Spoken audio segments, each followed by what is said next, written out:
Hello student, last class में पढ़ने जल के जो कठोरतांश है यानी जल की कठोरता किन किन में अपन मेजर कर सकते हैं वो अपन ने डिस्कस कर लिए थे। ठीक है।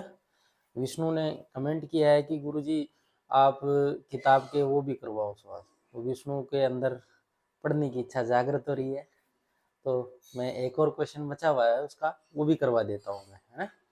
वो क्वेश्चन है, जल के नमूने में निम्नलिखित लवण है। ठीक है। कैल्शियम सल्फेट ये 0.034 ग्राम प्रति लीटर घुला हुआ है। दूसरा है कैल्शियम क्लोराइड, ये 0.055 ग्राम प्रति लीटर घुला हुआ है। तो जल की कठोरता पीपीएम में ज्ञात करनी है।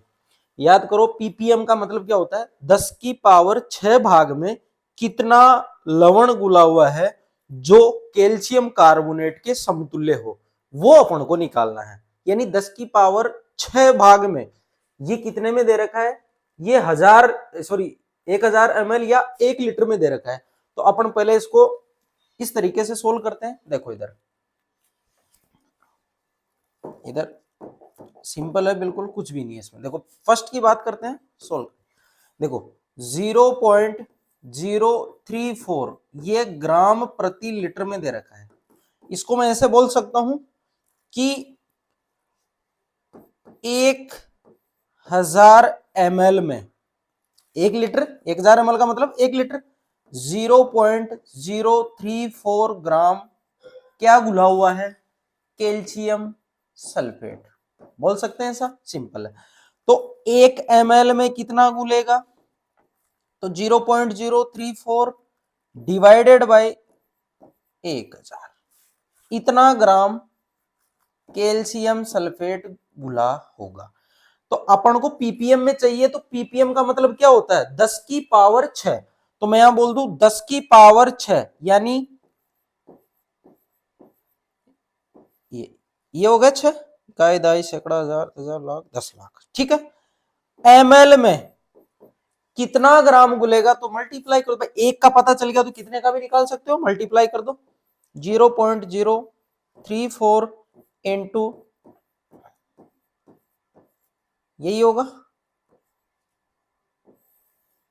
और नीचे कितना 1000।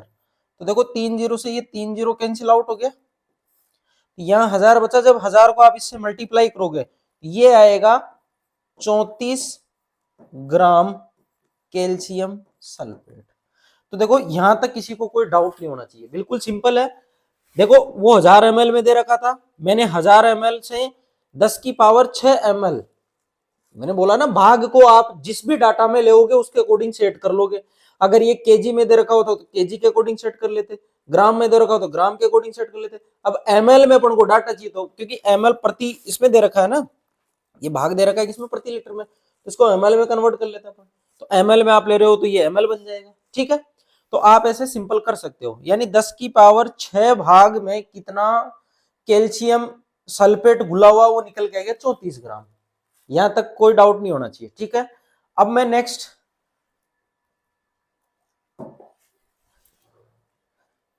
10 की पावर 6 ml में 10 की पावर 6 ml में कितना निकल के आया अपने पास, 34 ग्राम कैल्शियम सल्फेट। बिल्कुल सिंपल है, यहां तक कोई डाउट नहीं होना चाहिए। अब देखो कैल्शियम कार्बोनेट के समतुल्य देखना अपन को। तो कैल्शियम कार्बोनेट के समतुल्य देखो, एक CaSO4 का जितना भी भाग रहेगा वो एक कैल्शियम कार्बोनेट के समतुल्य होगा। यानी मैं बोल सकता हूं कैल्शियम जो सल्फेट होता है इसका अगर आप बाहर निकालोगे तो सल्फेट का 96 होता है, 40 जोड़ दोगे तो 136 हो जाएगा। तो यानी 136 ग्राम कैल्शियम सल्फेट ये बराबर होगा इसके एक मोल के बाहर, यानी एक एक ले रखे हो तो एक का बाहर ले लेते, ये हो जाएगा 100 ग्राम कैल्शियम कार्बोनेट। बिल्कुल सिंपल है। देखो तो 1 ग्राम कितने के बराबर होगा, 1 ग्राम कैल्शियम सल्फेट ये बराबर हो जाएगा 100 बटे 136 ग्राम कैल्शियम कार्बोनेट। सिंपल है बिल्कुल। अब ये आपने 1 ग्राम में निकाल लिया, गुला कितना है 34 ग्राम, गुला हुआ कितना है 34 ग्राम। तो 34 ग्राम कैल्शियम सल्फेट कितने ग्राम कैल्शियम कार्बोनेट के समतुल्य आएगा वो मिल गया, तो पीपीएम मिल गया। भाई अपन ले देके कहां पे आ रहे हैं एंड में, भाई कैल्शियम कार्बोनेट के समतुल्य कितना घुला हुआ है, तो उसके बराबर रखेंगे तभी तो समतुल्य आएगा। तो बराबर मैंने रख लिया, मेरे को ये पता है कि एक कॉपर एक कैल्शियम सल्फेट एक कैल्शियम कार्बोनेट के बराबर होता है, तो 34 ग्राम वाला कितने के बराबर होगा, वो बाहर से निकाल लो आप। तो 34 ग्राम कितने के बराबर होगा, 100 बटे 136 गुणा 34 ग्राम कैल्शियम कार्बोनेट। आई बात समझ में। अब इसको आप सोल्व करोगे तो ये 17 से कितने बार कटे, 2 से काट लो, 2 से 17 बार कटा, देखो ये 2 से 17 बार कटा, ये 2 से 68 बार कट गया, ठीक है, ये 2 से 68 बार कट गया। 17 से कितने बार कटा, 4 बार, और 4 से अगर आप इसको काटोगे तो कितने बार कट जाएगा, ये 4 से 100 25 बार, तो कितना आ रहा है 25 ग्राम कैल्शियम कार्बोनेट, इसके समतुल्य आ रहा है। तो 10 की पावर 6 ग्राम में आपने 34 ग्राम मैग्नीज कैल्शियम सल्फेट घोड़ा है, वो 34 ग्राम कैल्शियम सल्फेट 25 ग्राम कैल्शियम कार्बोनेट के समतुल्य आ रहा है। तो मैंने यही बोला है कि जो भी आ रखा हो, कितना भाग भी आ रखा हो, चाहे ग्राम में आ रखा हो, चाहे ग्रेन में आ रखा हो, चाहे डिग्री क्लार्क में आ रखा हो, जिस विधि में निकाल रहे हो उस विधि का उसमें क्या लग जाता है, उसका यूनिट लग जाती है। जैसे पीपीएम में निकाल रहे हो तो क्या लग जाएगा इसके, ये किसके बराबर आ जाएगी, 25 ग्राम कैल्शियम कार्बोनेट बन जाएगा 25 पीपीएम, क्या बन जाएगा 25 पीपीएम। सिंपल सा है बिल्कुल, कुछ भी नहीं है। 25 ग्राम क्या बन जाएगा, 25 पीपीएम बन जाएगा। आई बात समझ में, क्योंकि आपने पहले ही उसको 10 की पावर 6 में कन्वर्ट कर लिया था। भाई 10 की पावर 6 में कितना गुला हुआ है वो बराबर करते हुए आ रहे हो आप, तो ये आ जाएगा इसमें 25 पीपीएम। तो एक की तो आ गई, ये फर्स्ट वाला है ना, ये फर्स्ट वाला, ठीक है, इसका तो आपने निकाल लिया। इसकी कितनी आई, इसकी आई है 25 पीपीएम। अब दूसरे वाले का भी निकाल लेते हैं, पहले आप इसको नोट डाउन कर लीजिए।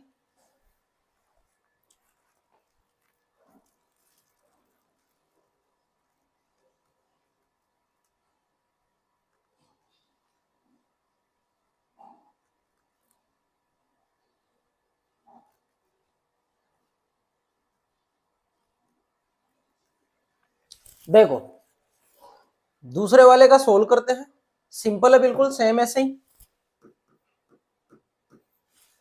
देखो उसमें क्या दे रखा है डाटा, वो देखो उसमें दे रखा है कैल्शियम क्लोराइड 0.055 ग्राम प्रति लीटर में घुला हुआ है, 0.055 ग्राम घुला हुआ है, ठीक है, 0.055 ग्राम। यानी मैं बोल सकता हूं कि 1000 ml में 0.055 कैल्शियम क्लोराइड ये घुला हुआ, कैल्शियम क्लोराइड है ना, देखो उसमें, हाँ कैल्शियम क्लोराइड ही है, तो कैल्शियम क्लोराइड घुला हुआ है। अब 1 ml में कितना घुलेगा, ये ग्राम में लिख लेना, 1 ml में कितना घुलेगा 0.055 बटे 1000 ग्राम CaCl2। अब 1 ml में आपने निकाल लिया, पीपीएम में पूछा है तो 10 की पावर 6 ml, 10 की पावर 6 ml, तो 10 की पावर 6 ml अगर आप निकालोगे तो कितना जाएगा 0.055 बटे 10 की पावर ये 3 लिख देता हूं, ऊपर 10 की पावर 6 लिख देता हूं ग्राम कैल्शियम क्लोराइड। तो 10 की पावर 3 से ये कट गया, तो इधर कितना बचा 10 की पावर 3, तो 10 की पावर 3 को मैं इससे मल्टीप्लाई कर दूं तो ये बन जाएगा 55 ग्राम कैल्शियम क्लोराइड। यानी 10 की पावर 6 ml में कितना घुला हुआ है 55 ग्राम कैल्शियम क्लोराइड। अब ये आपने निकाल लिया, अब कैल्शियम क्लोराइड को आप कैल्शियम कार्बोनेट के समतुल्य कर दो, तो मैं बोल सकता हूं कि कैल्शियम क्लोराइड इसका जो वेट होगा, या ऐसे बोल ले कि एक कैल्शियम क्लोराइड वो तुल्य है एक कैल्शियम कार्बोनेट के, यानी इसका भार, कैल्शियम का भार होता है 40 और एक क्लोरीन का 35.5 होता है, दो का हो जाएगा 71 और 40 को जोड़ोगे तो ये हो जाएगा 111। तो 111 ग्राम कैल्शियम क्लोराइड, उसमें 100 ग्राम कैल्शियम कार्बोनेट उपस्थित है, बिल्कुल सिंपल है। तो 1 ग्राम कैल्शियम क्लोराइड में कितना ग्राम 100 ग्राम बटे 111, 100 बटे 111 कैल्शियम कार्बोनेट हो जाएगा। अब 1 ग्राम में आपने निकाल लिया, आपके 10 की पावर 6 में कितना आया था 55 ग्राम, तो 55 ग्राम में कैल्शियम कार्बोनेट निकाल लो समतुल्य। 55 ग्राम CaCl2 किसके तुल्य होगा, वो तुल्य होगा 100 बटे 111 गुणा 55 ग्राम कैल्शियम कार्बोनेट। तो आप इसको काट लो, 55 से कितने बार घटा, 2 बार, 2 से कितने बार घटा, ये 50 बार। तो कितना आ गया, ये आ गया 50 ग्राम कैल्शियम कार्बोनेट। मैंने बोला जितना आया है उसी को पीपीएम में लिख दो, तो कितना हो जाएगा 50 पीपीएम। आई बात समझ में। तो दूसरे वाले का आंसर कितना आ गया 50 पीपीएम। तो दूसरे वाले का आंसर कितना आया 50 पीपीएम। तो फर्स्ट में कितना आया था आपके, देखो फर्स्ट में कितना आया था, फर्स्ट वाले का आंसर आया था आपके 25 पीपीएम। दूसरा वाले का आंसर कितना है आपके, दूसरा वाले का है आपके 50 पीपीएम। ठीक है। अगर आपसे वो कुल पूछता है, पूरे दोनों को मिला के पूछता है, जल की कठोरता पूछता है कुल की, तो कुल कठोरता आ जाएगी, दोनों को जोड़ दो, कुल कठोरता कितनी आ जाएगी, कुल कठोरता आ जाएगी 25 प्लस 50, तो कितनी हो गई 75 पीपीएम। ठीक है। तो एक बार आप इसको नोट डाउन कर लीजिए, ये किस हिसाब से मैंने किया है, बिल्कुल सिंपल है। फिर बात करते हैं नेक्स्ट।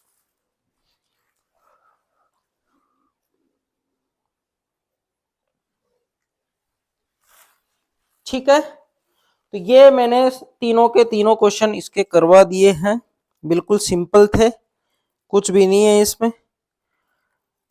और कौन सा बचा है,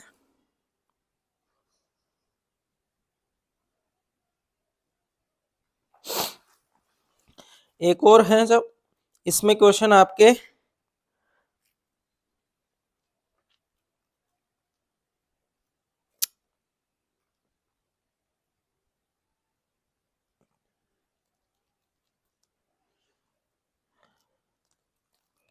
नेक्स्ट एक दे रखा है आपके इसमें, देखो यदि जल के प्रति लीटर में 8.55 ग्राम MgCl2 के कारण कठोरता है, ठीक है, तो डिग्री क्लार्क में कठोरता ज्ञात कीजिए।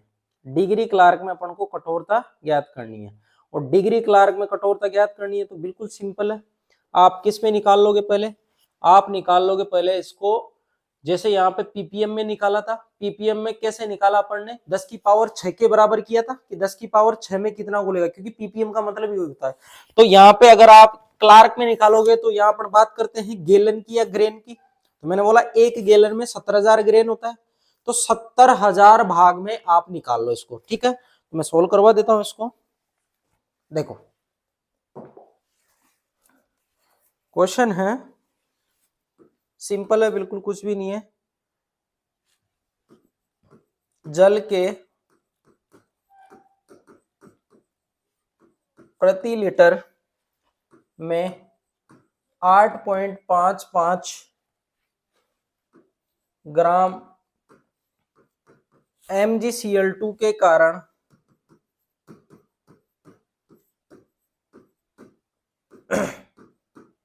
कठोरता है, तो डिग्री क्लार्क में ज्ञात कीजिए। सिंपल है बिल्कुल सा। देखो डिग्री क्लार्क में अपन को इसको ज्ञात करना है, तो बिल्कुल इजी सा मेथड है, आप सोल्व कर लेना। देखो इधर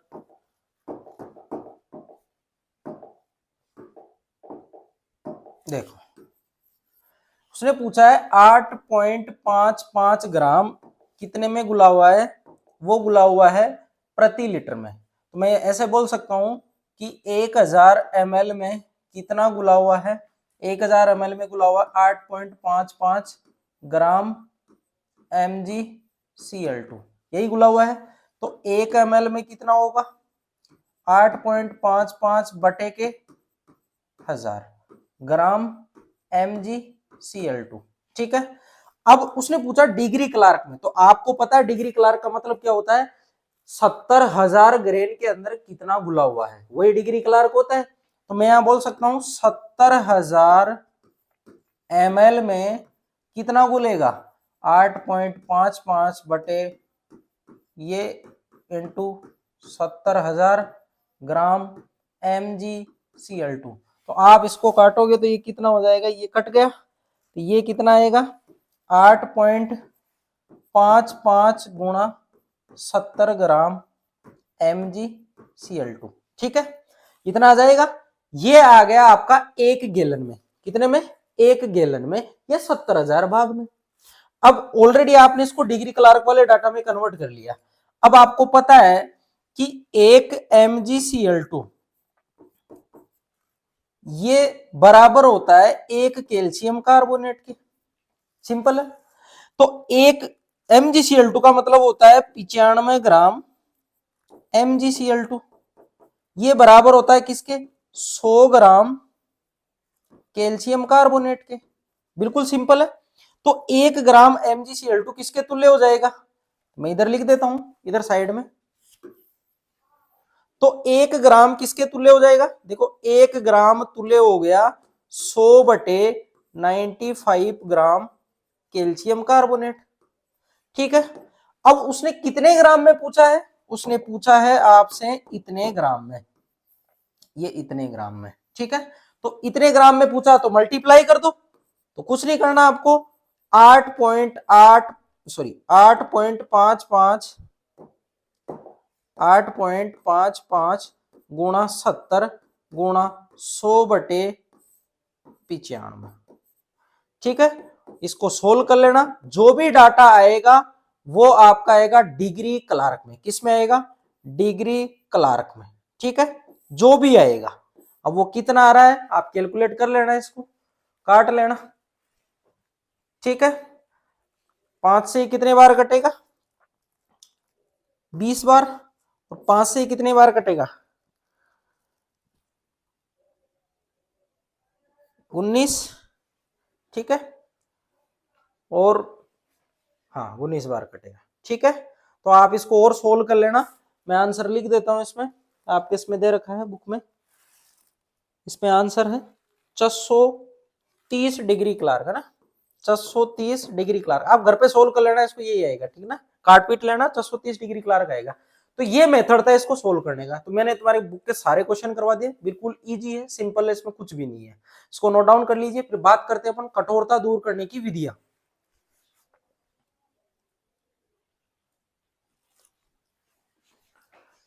देखो इधर, अब बात करते हैं अपन जल की कठोरता को दूर करने की विधियां। ठीक है, और कठोरता दो प्रकार की होगी, स्थायी कठोरता और अस्थायी कठोरता।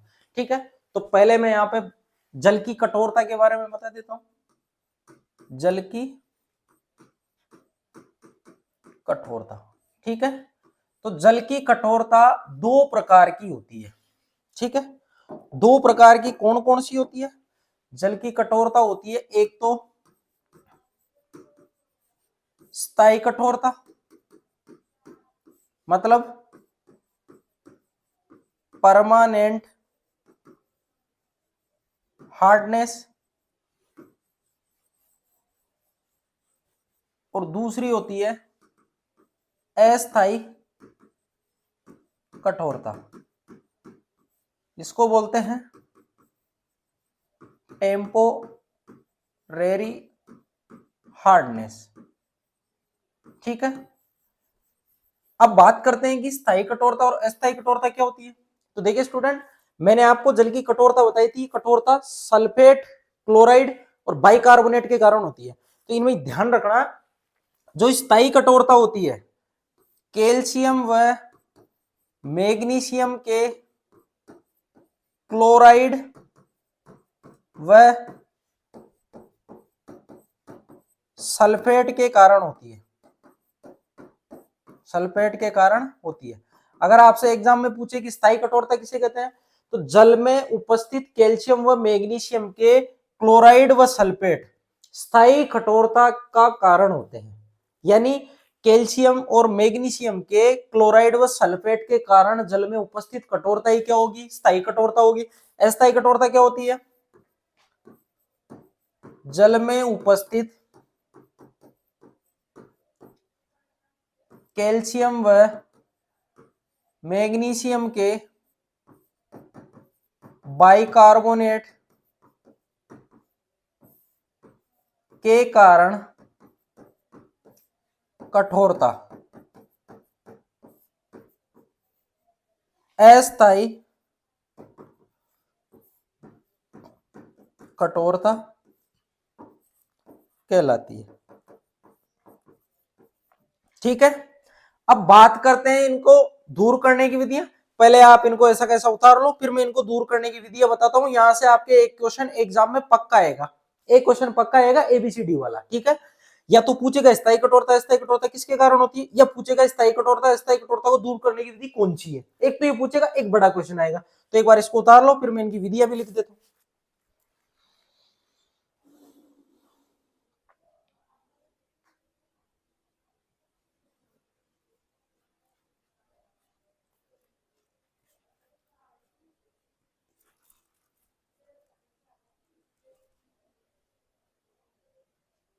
देखो इधर मैं इसको रब कर देता हूं।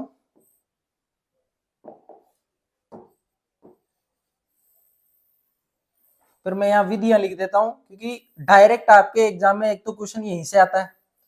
विधियों को रट जाओ, आपका क्वेश्चन हो जाएगा। सिंपल है बिल्कुल। देखो,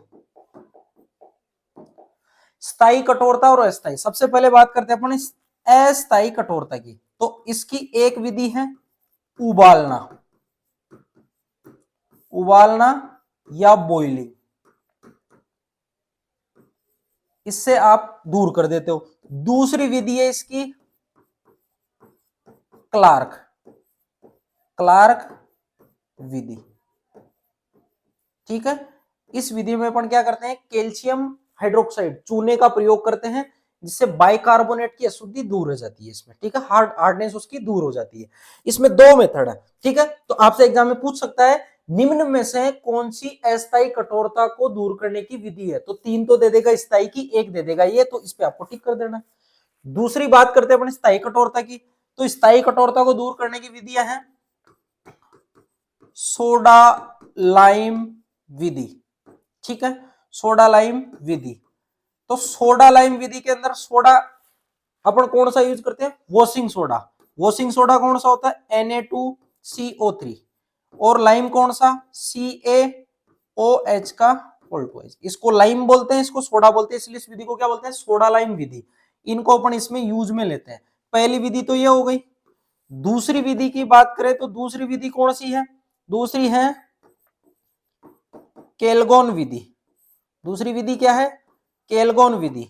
और तीसरी विधि है, वेरी वेरी इंपॉर्टेंट है, तुम्हारे एग्जाम में क्वेश्चन आएगा यहां से, इसका नाम है आयन विनिमय विधि। आयन विनिमय, या इसी को बोलते हैं जियोलाइट, या इसी को बोलते हैं परम्यूटेट विधि। वेरी वेरी इंपॉर्टेंट है, यहां से तुम्हारे एग्जाम में डायरेक्ट क्वेश्चन पूछता है। ठीक है, तो ये मैंने तीन विधियां लिखी हैं, इसमें से ये वाली थोड़ी ज्यादा इंपॉर्टेंट है, इसका आपके एग्जाम में क्वेश्चन सीधा आ सकता है। ध्यान रख लेना, इसको थोड़ा सा ज्यादा पढ़ जाना। तो ये विधियां ऐसी कैसी है, उतार लो आप, फिर वन बाय वन इनको डिस्कस करते हैं अपन।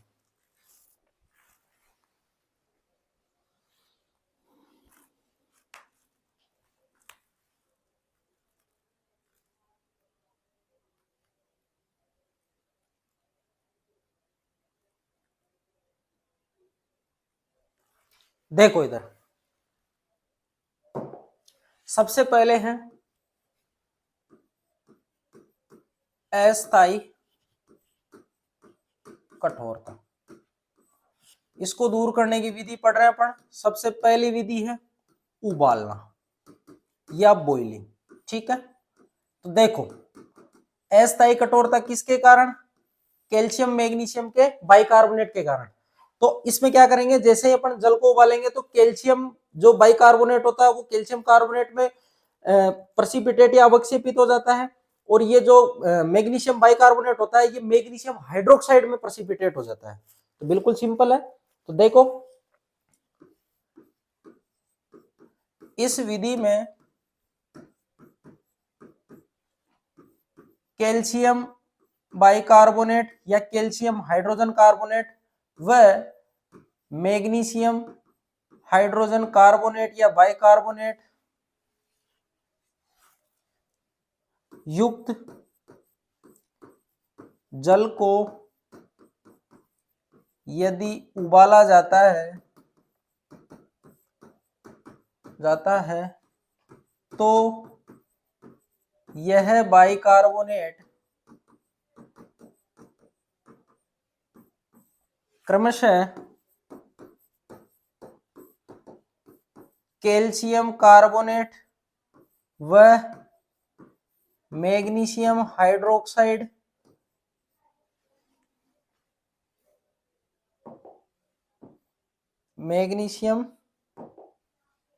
हाइड्रोक्साइड के रूप में अवक्षेपित हो जाते हैं। ठीक है, आप इसको एक बार नोट डाउन कर लीजिए, फिर मैं इसकी रिएक्शन लिख देता हूं।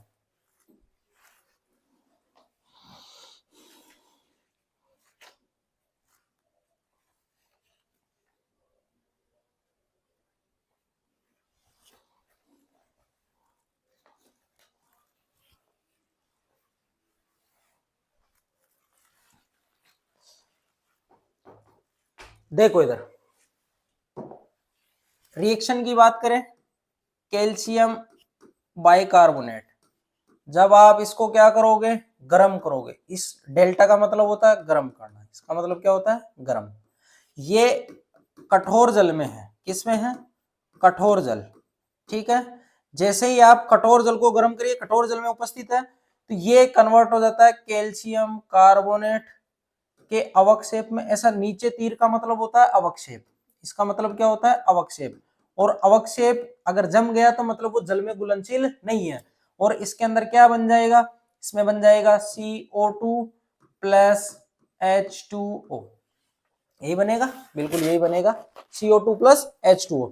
अब CO2 गैस बाहर चली जाएगी, और ये जो H2O अपने पास आएगा, इसमें अवक्षेप आएगा, इसको छान के अलग कर लेंगे, जो भी जल बचेगा वो कौन सा बचेगा, मृदु जल बचेगा, यानी ये अवक्षेप आसानी से हट जाएगा।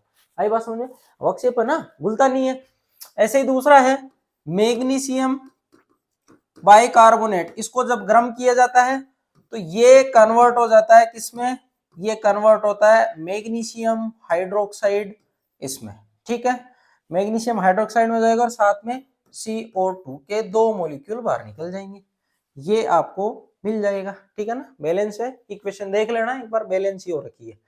ये मैग्नीशियम हाइड्रोक्साइड में हो जाएगा, और ये भी प्रेसिपिटेट के रूप में आएगा, अवक्षेप के रूप में आएगा। अब आप बोल रहे हो कि गुरुजी दोनों ही तो बाइकार्बोनेट थे, ये तो इसमें सॉरी हाइड्रोजन कार्बोनेट थे, ये तो कार्बोनेट में है, ये मैग्नीशियम हाइड्रोक्साइड में है, ये भी तो मैग्नीशियम कार्बोनेट में आ सकता था। बिल्कुल आ सकता है, ये मैग्नीशियम कार्बोनेट में आता है। वह मैग्नीशियम कार्बोनेट इससे ज्यादा घुलनशील होता है जल में, और ज्यादा आप गर्म करोगे तो वो कार्बोनेट CO2 के रूप में बाहर चला जाता है, और वापस ये मैग्नीशियम हाइड्रोक्साइड बना लेता है, बनता है वो भी, लेकिन वो जल के अंदर घुलनशील होता है। अब घुलनशील हो तो शुद्धि कहां हटी, नहीं हटी, तो यानी अवक्षेप आना चाहिए, तो फिर अपन और गर्म करते हैं तो ये किस में कन्वर्ट हो जाता है, मैग्नीशियम हाइड्रोक्साइड में कन्वर्ट हो जाता है। तो आप इसको नोट डाउन कर लीजिए, फिर बात करते हैं क्लार्क विधि की।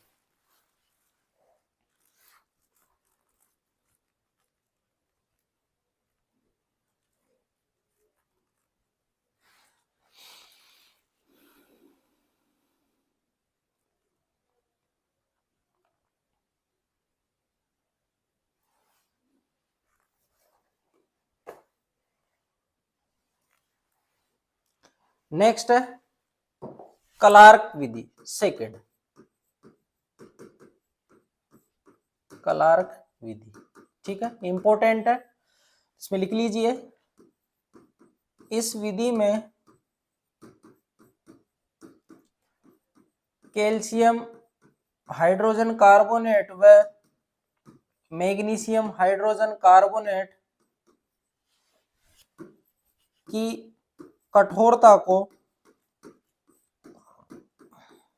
कैल्शियम हाइड्रोक्साइड, इसको बोलते हैं चूना, द्वारा दूर किया जाता है,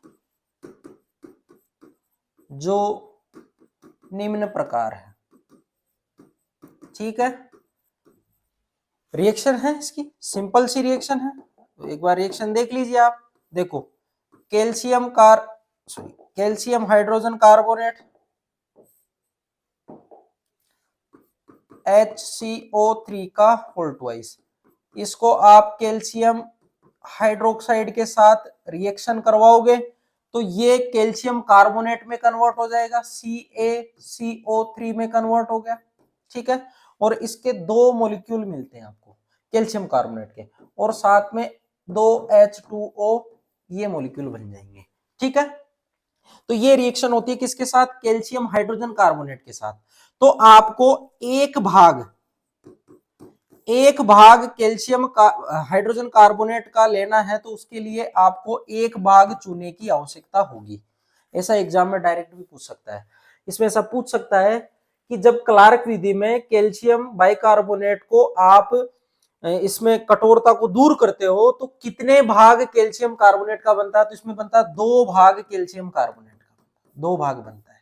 तो ये चीजें याद रखने की है, वो आप इसमें आराम से देख सकते हो। ठीक है, ऐसे ही मैग्नीशियम बाइकार्बोनेट है, इसकी आप कैल्शियम हाइड्रोक्साइड के साथ रिएक्शन करवाओगे तो ये क्या बनाएगा, ये बनाएगा मैग्नीशियम, तो मैंने बोला था हाइड्रोक्साइड की रूप में जमता है, इधर कैल्शियम कार्बोनेट आ जाएगा, दोनों के दोनों अवक्षेपित हो जाएंगे, ये अवक्षेप है दोनों के, ये अवक्षेप और ये भी अवक्षेप, और साथ में यहाँ पे 2H2O। ठीक है, ये ध्यान रखना, ये मैग्नीशियम हाइड्रोक्साइड के रूप में जमता है, कैल्शियम कार्बोनेट के रूप में जमता है। ठीक है, तो इसमें भी आप देख सकते हो, इस वाले में इसके एक भाग के लिए आपको चूने का एक भाग चाहिए, तो मैग्नीशियम हाइड्रोक्साइड का भी एक ही भाग मिलता है और इसका भी आपको एक ही भाग मिलता है, सब एक एक भाग मिलते हैं यहाँ पे। तो आप इसको नोट डाउन कर लीजिए, फिर बात करते हैं अपन स्थायी कठोरता को दूर करने की विधि।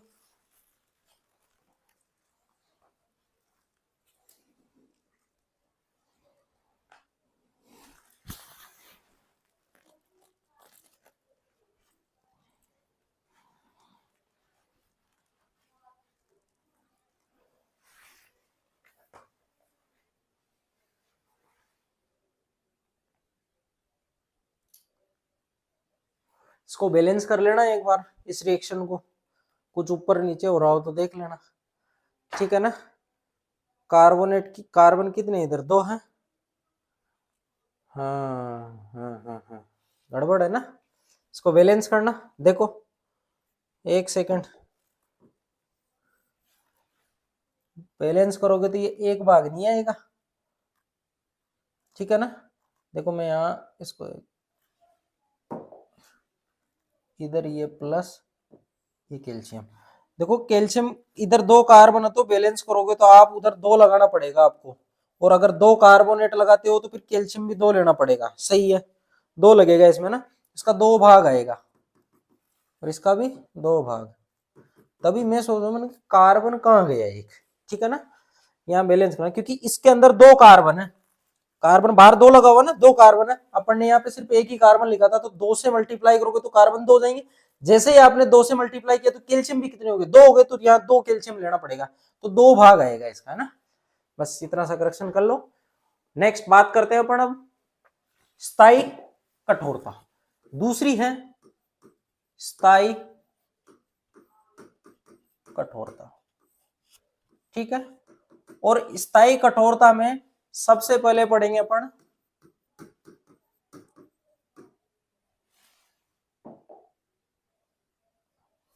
सोडा लाइम विधि। सोडा लाइम विधि का मतलब Na2CO3 व Ca OH का सिंपल विधि है। देखो इधर इस विधि में अपन क्या करते हैं, कैल्शियम बाइकार्बोनेट मैग्नीशियम बाइकार्बोनेट के अलावा जो बचे हैं सल्फेट और क्लोराइड, उनको अपन क्या करते हैं इस विधि से दूर करते हैं।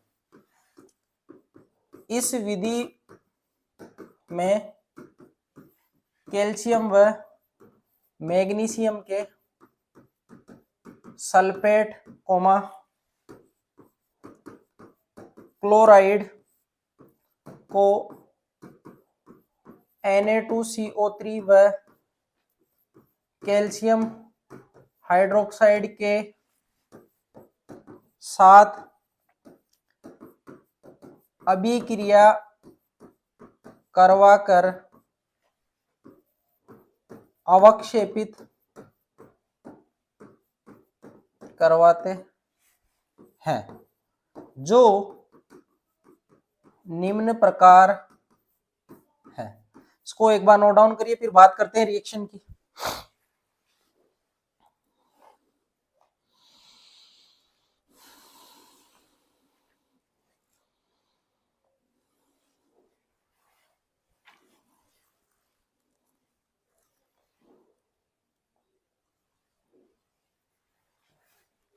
देखो इधर सबसे पहले बात करते हैं अपन कैल्शियम के सल्फेट और क्लोराइड की। मैग्नीशियम की अलग बात करेंगे क्योंकि मैग्नीशियम में वो मैग्नीशियम हाइड्रोक्साइड में जाता है, तो उसके लिए आपको चूना भी लेना पड़ेगा। सल्फेट और क्लोराइड अगर कैल्शियम के लेते हो तो आपको चूने की आवश्यकता नहीं होती है, वो कार्बोनेट में सीधा ही चला जाता है, उसमें सीधा चला जाएगा उसमें।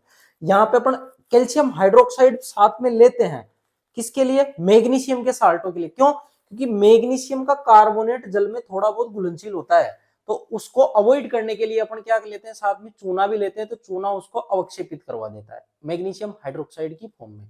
ठीक है, तो सिंपल है। देखो इधर कैल्शियम सल्फेट, इसको दूर करना है, डाल दो इसमें सोडा, इसमें डाल दो आप, इसको बोलते हैं सोडा। क्या बोलते हैं इसको, सोडा। ठीक है, और सोडा कौन सा, वॉशिंग सोडा बोलते हैं। एक और होता है कास्टिक सोडा भी होता है, आप लिख लेना, कास्टिक सोडा अलग होता है, ध्यान रखना। कास्टिक सोडा अलग होता है, जिससे साबुन बनती है, वो NaOH होता है। ठीक है, ये वॉशिंग सोडा होता है, ध्यान रखना, ये अलग होता है, वो अलग है। जब इसकी रिएक्शन करवाओगे तो ये बनाएगा कैल्शियम कार्बोनेट, इसका अवक्षेप प्लस इधर बना लेगा Na2SO4। अब ये जो सोडियम के जितने भी साल्ट आएंगे, सोडियम क्लोराइड हो, सोडियम सल्फेट हो, सोडियम बाइकार्बोनेट हो, सोडियम कार्बोनेट हो, सब के सब जल में घुलनशील होते हैं, ये तो घुल जाएंगे, इसलिए इनसे कठोरता नहीं रहती है। ये साबुन के साथ अवक्षेप नहीं बनाते हैं, तो इनकी वजह से कठोरता नहीं रहेगी। अब ये आपने जल के अंदर इसको अवक्षेपित कर दिया, तो इसको छान के अलग कर लो, फिर जो जल बचेगा वो कौन सा रहेगा, अपना मृदु जल रहेगा। ठीक है, ये कैल्शियम सल्फेट की हुई। कैल्शियम क्लोराइड की रिएक्शन आप करवा दो किसके साथ, Na2CO3 के साथ, तो क्या बन जाएगा, ये बन जाएगा कैल्शियम कार्बोनेट प्लस इधर बन जाएगा 2NaCl, तो ये अवक्षेप आ जाएगा। क्या आ जाएगा, अवक्षेप। अब बात करते हैं अपन नेक्स्ट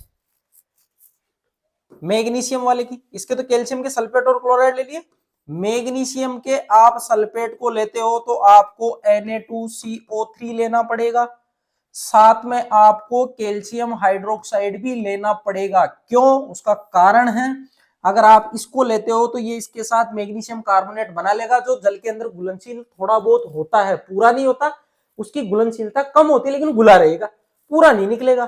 तो फिर क्या करें, आप कैल्शियम हाइड्रोक्साइड भी ले लो, ताकि वो मैग्नीशियम हाइड्रोक्साइड के रूप में जम जाए और कैल्शियम कार्बोनेट यहां से अवक्षेपित हो जाए। तो इसमें क्या रिएक्शन होगी, इसमें रिएक्शन हो जाएगी मैग्नीशियम हाइड्रोक्साइड, ये जम जाएगा, साथ में कैल्शियम कार्बोनेट, ये भी क्या हो जाएगा, जम जाएगा।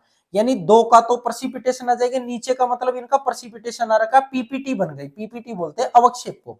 और ये जो सोडियम है ये इस सल्फेट के साथ क्या बना लेगा, ये बना लेगा Na2SO4। तो सिंपल सी रिएक्शन है, बस एक्स्ट्रा इसमें यह है कि आपने चूना भी यूज में लिया है। चूना क्यों यूज में लिया है मैंने बता दिया है, मैग्नीशियम कार्बोनेट को नहीं बनाना था, इसलिए अपन ने डायरेक्ट इसमें चूना भी डाल दिया, ताकि वो किस में चला जाए, वो मैग्नीशियम हाइड्रोक्साइड में चला जाएगा। आई बात समझ में। नेक्स्ट मैग्नीशियम क्लोराइड, इसको आप क्या करोगे Na2CO3 के साथ प्लस कैल्शियम हाइड्रोक्साइड के साथ अगर आप रिएक्शन कराओगे, मैं इधर लिख देता हूं नीचे, तो क्या बनेगा, ये बन जाएगा magnesium hydroxide plus calcium carbonate, और ये अवक्षेप बने इधर, ठीक है, और ये बन जाएगा 2NaCl। तो इस प्रकार से आप सोडा लाइम विधि से कठोर जल को आप मृदु बना सकते हो। ये मैंने कंप्लीट रिएक्शन लिख दी है, आप इसको नोट डाउन कर लीजिए। फिर बात करते हैं नेक्स्ट विधि।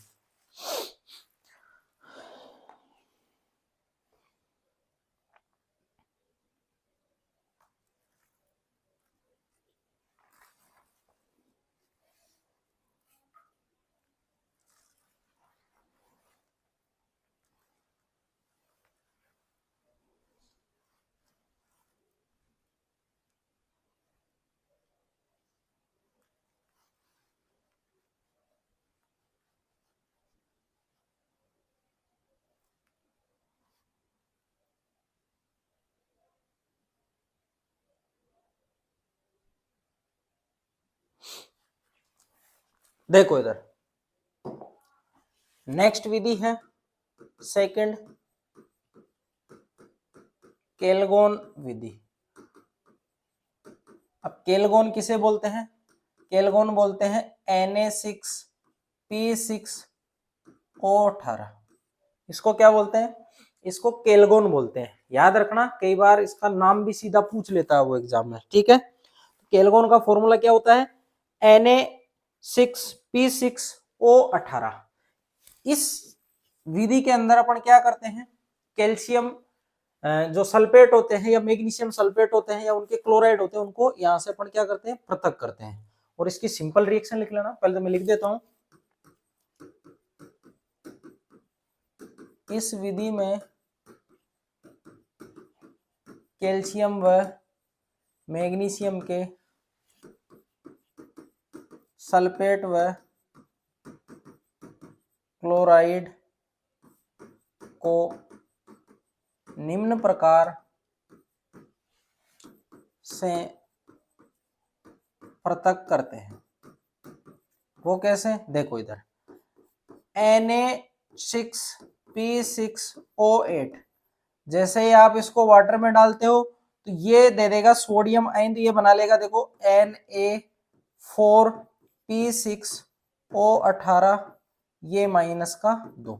देखो -2 क्यों आया है, उसका कारण है 2 सोडियम मैंने हटा दिए, एक सोडियम पे 1 प्लस होता है, 2 पे 2 प्लस होगा, तो इस मॉलिक्यूल में से 2 प्लस गया तो माइनस वाला 2 बच जाएगा, क्योंकि पहले तो उदासीन है ना पूरा, प्लस माइनस सब बराबर, अब 2 प्लस हटा दिए तो 2 माइनस बच जाएगा, ठीक है। अब ये जो 2 माइनस है इधर मैं लिख देता हूं 2Na प्लस, ठीक है। तो ये Na4P6O18 ये -2, ठीक है। ये मेटल आयन के साथ जो +2 में पड़ी है, कैल्शियम +2 हो सकता है, मैग्नीशियम +2 हो सकता है, दोनों जो कार्बोनेट और बाइकार्बोनेट के साथ पड़े हुए हैं, ये क्या करता है, उन आयनों को यहां से कैप्चर कर लेता है। ध्यान से सुनना, ये क्या करता है, आयनों को यहां से कैप्चर कर लेता है, और आयन को कैप्चर कर लेगा खुद, और फिर ये जो यहां से सोडियम निकले हैं वो या तो इनके सल्फेट होंगे या इनके क्लोराइड होंगे, तो उनके साथ वो चला जाएगा। तो इसको कैसे लिखोगे आप, इसको लिखोगे आप, ये बना लेगा Na4 और यहां आ जाएगी मेटल P6O18, ये बन जाएगा। अब इस M की जगह क्या हो सकते हैं, कैल्शियम +2 मैग्नीशियम +2 कोई सा भी हो सकता है, तो ये बना लेगा। अब ये जो 2 Na+ है ये कहां गए, ये इनके सल्फेट क्लोराइड वगैरह को ले लिए।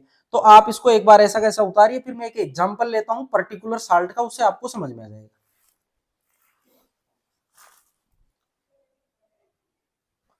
देखो इधर मैं एक पर्टिकुलर एग्जांपल ले लेता हूं। एग्जांपल है जैसे देखो कैल्शियम सल्फेट मैंने ले लिया, इसमें आपने डाला केलागोन, और कैल्शियम सल्फेट है कठोर जल वाला, इसमें आपने केलागोन डाला, केलागोन होता है Na6P6O18, ये आपने इसमें डाला, तो ये कैल्शियम क्या होगा, इसके 2 सोडियम को यहां से हटा देगा, और 2 सोडियम इस सल्फेट के साथ जल के अंदर घुल जाएगा। और आपको पता है सोडियम के जो सल्फेट होते हैं उन उनके कारण जल के अंदर कठोरता नहीं होती है। मैंने बताया था आपको, मैंने बताया था कि जो मृदु जल होता है उसमें कठोरता साधारण लवणों के कारण होती है, और साधारण जो लवण होते हैं वो सोडियम और पोटेशियम के होते हैं, चाहे क्लोराइड ले लो, चाहे सल्फेट ले लो, चाहे बाइकार्बोनेट ले लो, कार्बोनेट कोई सा भी ले लो आप, उनके कारण होती है। वो जल के अंदर साबुन को जब भी घोलोगे उसके झाग के साथ वो अवक्षेप नहीं बनाते हैं। ठीक है, तो जब आप इसको इसमें डालोगे केलागोन को, तो ये क्या कर लेगा, कैल्शियम को तो कैप्चर कर लेगा खुद, और क्या बना लेगा, ये बना लेगा Na4 कैल्शियम P6O18, और साथ में ये बना लेगा Na2SO4, और ये होता है घुलनशील, और ये घुलनशील होता है, और ये ना ही कठोरता करता है उसमें। आई बात समझ में? तो ये एग्जाम्पल उतार लो आप, फिर बात करते हैं अपन परम्यूटेट या जियोलाइट विधि की।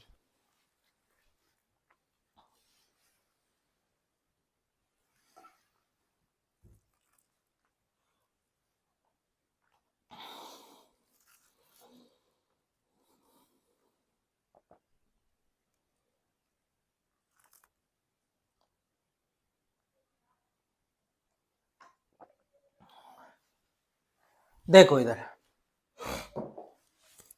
नेक्स्ट कौन से नंबर की है, 3rd नंबर की। ये है जियोलाइट या परम्यूटेट या आयन विनिमय विधि, सब इसी के नाम है। ठीक है, आयन विनिमय विधि, जियोलाइट, परम्यूटेट या आयन विनिमय विधि। जियोलाइट किन्हें बोलते हैं? जियोलाइट का सामान्य सूत्र होता है, कई बार तुम्हारे एग्जाम में पूछा है, जियोलाइट का सामान्य सूत्र। ठीक है, इसमें क्या लिखोगे आप, अगर आपके 1 नंबर पे पूछता है कि जियोलाइट क्या होता है, तो इसमें लिख देना जियोलाइट सोडियम एल्यूमिनो सिलिकेट होते हैं, जिसे सामान्यतः परम्यूटेट भी कहते हैं।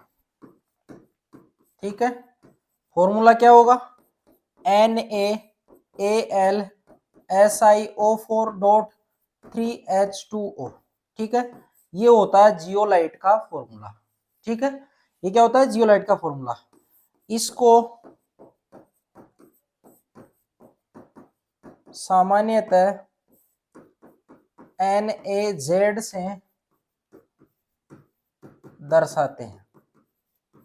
ठीक है, ये एक बार उतार लीजिए, फिर बात करते हैं इसकी रिएक्शन की।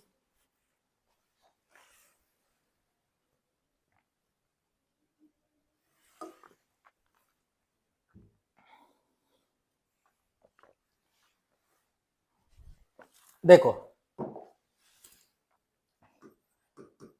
इसकी रिएक्शन निम्न प्रकार है। रिएक्शन देखो, NaZ ये लिया मैंने जियोलाइट, NaZ आप इसको कठोर जल के साथ रिएक्ट करवा रहे हो, और कठोर जल में क्या हो सकता है, कैल्शियम और मैग्नीशियम दोनों के सल्फेट हो सकते हैं, बाइकार्बोनेट हो सकते हैं, कार्बोनेट हो सकते हैं। ठीक है, तो मैं यहां लिख देता हूं, कैल्शियम सल्फेट हो सकता है, कैल्शियम क्लोराइड हो सकता है, मैग्नीशियम सल्फेट हो सकता है, और मैग्नीशियम क्लोराइड हो सकता है। ठीक है, स्थायी कठोरता दूर कर रहे हैं तो स्थायी वाले होंगे सारे के सारे, तो ये सब के सब क्या बना लेंगे, ये सब के सब बना लेंगे कैल्शियम या मैग्नीशियम जियोलाइट, और इसको बैलेंस कर लेना। और इधर जो भी सोडियम के साथ आएंगे, इन सब के साथ सल्फेट के साथ सोडियम सल्फेट आ जाएगा, सोडियम सल्फेट। अगर आप क्लोराइड ले रहे हो तो सोडियम क्लोराइड आ जाएगा। ठीक है, इधर ले रहे हो मैग्नीशियम सल्फेट तो इधर सोडियम सल्फेट हो जाएगा, क्लोराइड ले रहे हो तो सोडियम क्लोराइड हो जाएगा। ठीक है, तो सल्फेट और क्लोराइड बनेंगे, और ये आप इसको प्रेसिपिटेट अवक्षेप के रूप में आ जाएगा, इसको आप अलग कर लीजिए। ये क्या बन जाएगा, ये बन जाएगा अवक्षेप।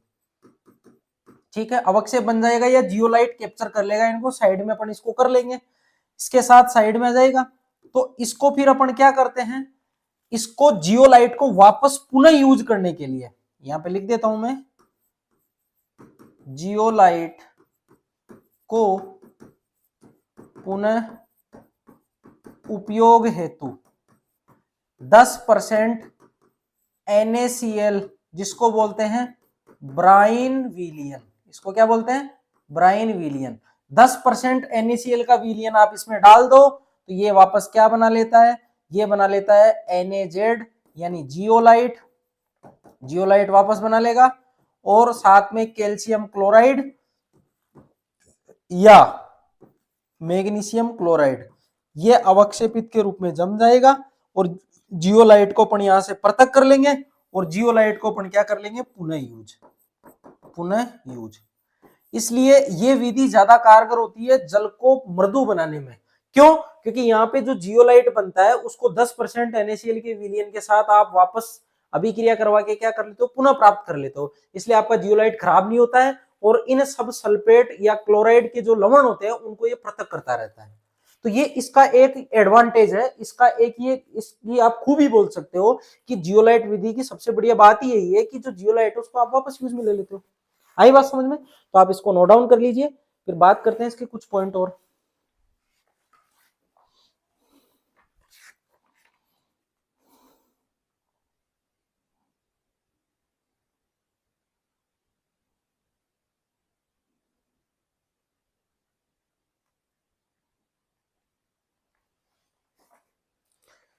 इसके कुछ लाभ लिख लीजिए, जियोलाइट विधि के लाभ। डायग्राम आप आपकी किताब में से बना लेना, मैं डायग्राम नहीं बना रहा यहाँ पे, बिल्कुल सिंपल से डायग्राम है, आपके समझ में आ जाएंगे। लाभ की बात करें तो ये है जल को 10 ppm तक मृदु कर देते हैं। ठीक है, पहला पॉइंट ये हो गया। दूसरा, जियोलाइट को पुनः उपयोग में लिया जाता है, ब्रैकेट में लिख लेना 10% NaCl विलियन द्वारा। ये भी इसका एक लाभ है इस विधि से, भाई आपको ज्यादा खर्चा नहीं करना पड़ रहा। तीसरी बात बोले, मृदु करने में कम समय लगता है। और इस विधि की अगर हानि की बात करें तो हानि यही है कि ये एक महंगी विधि है। ठीक है, तो आपसे लाभ पूछता है तो आप ये लिख दीजिएगा। तो ये बात हुई आपके जल को मृदु करने की विधियां कौन कौन सी पढ़ ली, स्थायी कठोरता, अस्थायी कठोरता। स्थायी कठोरता में सल्फेट और क्लोराइड, अस्थायी कठोरता में बाइकार्बोनेट। बाइकार्बोनेट की विधि पढ़ी, उबालना और क्लार्क। स्थायी कठोरता में क्या पढ़ा, स्थायी कठोरता में पढ़ा अपन ने सोडा लाइम विधि, और एक अपन ने पढ़ी है केल्गोन विधि, और एक पढ़ी है अपन ने जियोलाइट परमिटिट या आयन विनिमय। आयन विनिमय क्यों बोलते हैं इसको, उसका सिंपल सा कारण है कि एक आयन दूसरे आयन को यहां से एक्सचेंज कर रहा है। यहाँ सोडियम आयन को कैल्शियम आयन यहां से रिप्लेस कर दिया, इसलिए इसको आयन विनिमय बोलते हैं। एक आयन दूसरे आयन द्वारा यहां से विस्थापित हो रहा है। आई बात समझ में। अगर आपसे एग्जाम में क्वेश्चन पूछता है ऐसा कि जियोलाइट विधि को आयन विनिमय विधि क्यों बोलते हैं, तो आप बता सकते हो कि इसमें कैल्शियम और मैग्नीशियम के जो आयन होते हैं वो जियोलाइट के सोडियम आयन को विस्थापित कर देते हैं, इसलिए इसको आयन विनिमय विधि, यानी एक आयन की जगह दूसरा आयन आ जाता है, वो विधि भी बोलते हैं।